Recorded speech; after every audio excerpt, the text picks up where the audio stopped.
londýnský start.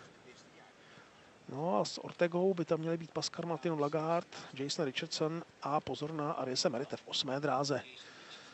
Rozběh mu sice tak nevyšel, ale Aries Merit je skvělý překážkář, no a hlavně světový rekordman.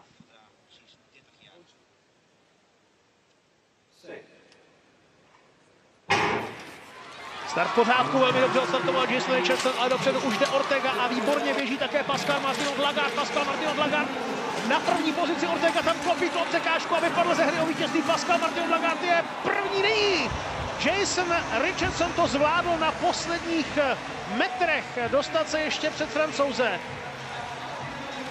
Takže Jay Rich sice nebude startovat na mistrovství světa, ale je velmi rychlý a dnes porazil Pascala Martina Lagarda a tomu tam vstoupila do cesty poslední překážka a Jason Richardson se nakonec přehnal přes něj. 13:19 Pascal Martin Lagarde, 13:22 Ronnie Ash, 13:26.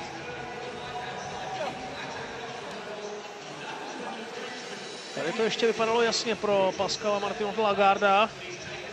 A tady klopítl a podívejte se, ani ten hluboký předklon nestačil.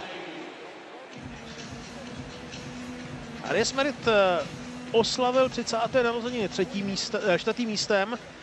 Orlando Ortega až 5. Ten měl zase problémy na začátku. Tam škobrtl o jednu z překážek a už se z těch problémů nedostal. Ortega, který je známý tím čistým přechodem přes překážky, tentokrát dobře netrefil náběh na první překážku a od té chvíle měl problémy.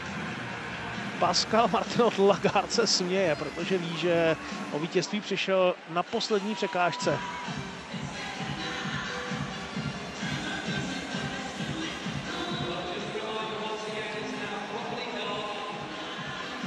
No, je to pro 29letého Richardsona smůla, že vlastně z těch závodů, které letos běžel, mu ze všeho nejméně vyšel americký šampionát, kde skončil na 6. místě.